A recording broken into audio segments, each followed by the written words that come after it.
Haters are going to say it was only the Wizards, but that's a back-to-back win in the NBA, and that's back-to-back wins for the Knicks in the second night of their homestand. Cat was in his bag. Jordan Clarkson was clutch from the bench, and of course the defense turned things up in the second half. So let's check in with our New York Post Knicks beat writer, Stefan Bondy, on all things Knicks.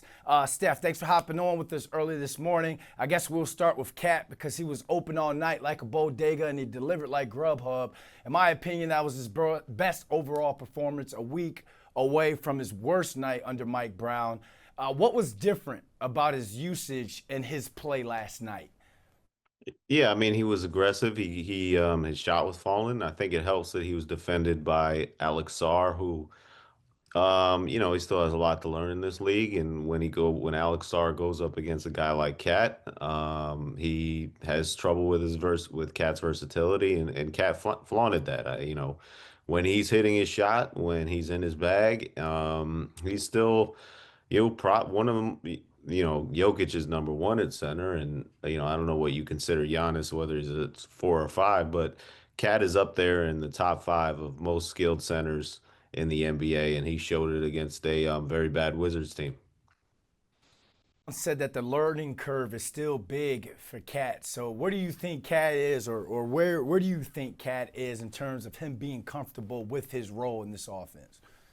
Well, the problem is it's always changing, right? Because Mitchell Robinson is available one day and not available the next day. So, in my opinion, and I've written this a lot of times, Cat is better off at the 5 offensively. And what we saw, he did play the 5 yesterday, and he was able to take advantage of that matchup against Alex Sarr. Now, when Mitchell Robinson comes back, he's going to move to the 4, and then it's a different scenario. So, I don't know how comfortable he is because we've seen him in different roles, but certainly last night was a step forward. When it comes to Mitchell Robinson, do you have a crystal ball, or have you heard anything on when you expect him to be back in that lineup a little bit more consistently, especially if you're saying that, Cat can't get adjusted and comfortable until, there's some sort of consistency there with those two playing together? Yeah, I mean, the reason why he sat last night was just it was a back-to-back. So I don't anticipate that he'll be playing both games with back-to-backs all season. That's going to be a thing that happens all season. In terms of load management, I think, it's going to be a situation where he'll be playing, and then if there's any type of setback, they'll shut him down for a while. But I think at this point, as long as that left ankle is healthy and fine, we'll see him in the lineup certainly more often than we saw him at the beginning of the season when the Knicks told us there was no setback. Well, guess what? There was some sort of setback because you don't play in 3 preseason games and then get shut down for 3 weeks just because, it's part of some load management plans that spans into the regular season. That obviously doesn't make sense. There was some sort of setback that happened in preseason, but it seems like whatever that was, he's recovered from it, and then there's this load management plan moving forward. All right, let's get back to the game because the Knicks finished the first quarter down by 8, and they allowed the Wizards to shoot, 72.2% from the field. So you attribute that slow start defensively to more of a second night of a back-to-back, or you see some things that need to be cleaned up before they're playing better teams, especially on the road? Yeah, I mean, it was the first half of a back-to-back, like you said. Against bad teams, it just happens where, they'll play with you for a quarter, 2 quarters, 3 quarters, and then the better team just pummels them when it really matters. And, I had no doubt throughout the course of this game, even when, in the first half, when they were struggling defensively, like you said, that they're going to pull this out.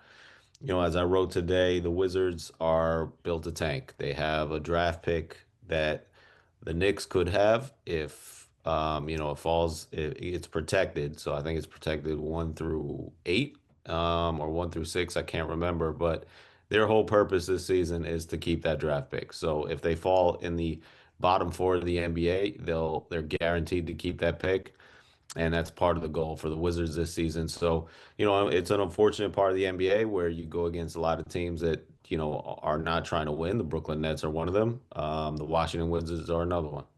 All right, word is Bondy. They're 4-3 on the season, 5 games left on a 7-game homestand. I guess your final thoughts on this team collectively 7 games in. Yeah, it's a work in progress, and I think that's a reasonable outcome based on them trying to implement a whole new system. You can question whether it's wise to revamp everything after they made the conference finals, but that was clearly a decision.